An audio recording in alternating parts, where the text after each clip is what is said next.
क्या आपने कभी सोचा है कि मां लक्ष्मी रात में झाड़ू लगाने से क्यों मना करती हैं? एक दुल्हन ने इसे मजाक समझा और उसकी एक गलती ने सब कुछ बदल दिया। बहुत समय पहले भारत के एक शांत से गांव में आरती नाम की एक नई नवेली दुल्हन रहती थी। शादी के बाद वह पहली बार अपने ससुराल आई थी और उसके मन में एक ही इच्छा थी कि वह अपने नए घर को खुशियों और समृद्धि से भर दे। आरती हर सुबह सूरज निकलने से पहले उठ जाती थी। वह आंगन में पानी छिड़कती, घर के मंदिर में दीपक जलाती और हाथ जोड़कर मां लक्ष्मी का स्मरण करती। वह मन ही मन कहती, मां लक्ष्मी, मेरे इस नए घर पर अपनी कृपा बनाए रखना। घर के सभी लोग आरती की सेवा और संस्कार देखकर बहुत खुश थे। लेकिन एक दिन ऐसा हुआ जिसने आरती को जीवन भर के लिए एक गहरी सीख दे दी। उस दिन घर में कई मेहमान आए हुए थे। हंसी, मजाक और बातचीत के बाद शाम तक सभी मेहमान चले गए। अब घर में इधर उधर थोड़ा कूड़ा फैल गया था। आकाश में सूरज ढल रहा था और संध्या काल का पवित्र समय शुरू हो चुका था।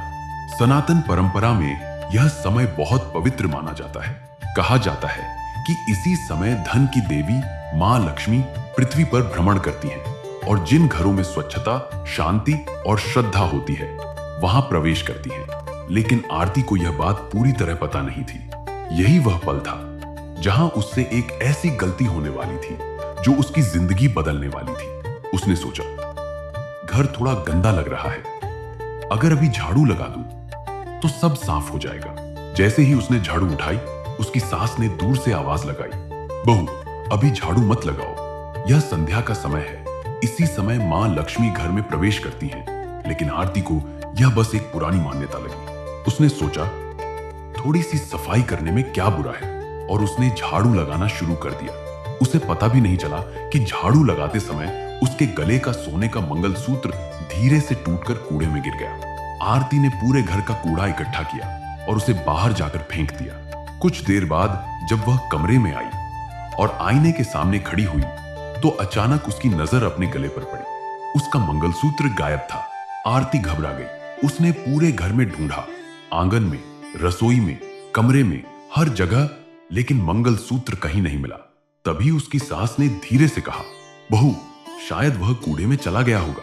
यह सुनकर आरती के पैरों तले जमीन खिसक गई। लेकिन उस रात जो होने वाला था वह इससे भी ज्यादा अद्भुत था। रात गहरी हो चुकी थी और धीरे धीरे आरती को नींद आ गई। तभी उसे एक अद्भुत सपना दिखाई दिया। सपने में उसने देखा कि पूरा घर एक दिव्य प्रकाश से जगमगा रहा है। चारों ओर कमल की सुगंध फैल रही है। उस दिव्य प्रकाश के बीच कमल के आसन पर विराजमान मां लक्ष्मी प्रकट हुई। आरती तुरंत उनके चरणों में झुक गई। मां लक्ष्मी ने शांत स्वर में कहा, बेटी, घबराओ मत। आज मैं तुम्हें एक बात समझाने आई हूं। जिस झाड़ू से तुमने कूड़ा बाहर फेंका उसे हमारे शास्त्रों में मेरा प्रतीक माना गया है। और संध्या काल वह समय होता है जब मैं घर घर जाकर देखती हूं कि कहां श्रद्धा और सम्मान है। लेकिन जब इसी समय झाड़ू लगाकर कूड़ा घर से बाहर फेंका जाता है तो वह मेरे अपमान के समान माना जाता है। तभी घर से सुख और धन भी बाहर चला जाता है। इसी को लोग लक्ष्मी दोष कहते हैं। वास्तुशास्त्र में भी कहा गया है कि रात का समय राहु और केतु के प्रभाव का समय होता है। ऐसे समय में झाड़ू लगाने से घर की सकारात्मक ऊर्जा बाहर चली जाती है और नकारात्मकता बढ़ने लगती है। आरती की आंखों में आंसू आ गए। उसने हाथ जोड़कर कहा, मां, मुझसे गलती हो गई, मुझे क्षमा कर दीजिए।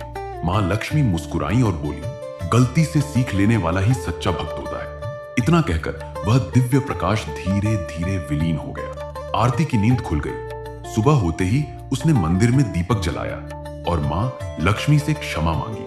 कुछ दिन बाद जब गांव का कूड़ा उठाने वाला उसी जगह से गुजरा तो उसे कूड़े में चमकती हुई एक चीज दिखाई दी। वह वही सोने का मंगलसूत्र था। जब मंगलसूत्र वापस आरती को मिला तो उसकी आंखों में खुशी के आंसू आ गए। उस दिन से आरती ने एक नियम बना लिया। संध्या काल के समय वह झाड़ू नहीं लगाएगी बल्कि दीपक जलाकर मां लक्ष्मी का स्वागत करेगी। कहा जाता है, जिस घर में संध्या के समय दीपक जलता है, भक्ति होती है और परंपराओं का सम्मान किया जाता है, वहीं सदा मां लक्ष्मी का वास होता है। अगर आपको सनातन धर्म की ऐसी ही रहस्यमयी कथाएं और ज्ञान जानना पसंद है तो हमारे चैनल असलियत के पन्ने के साथ जुड़े रहें।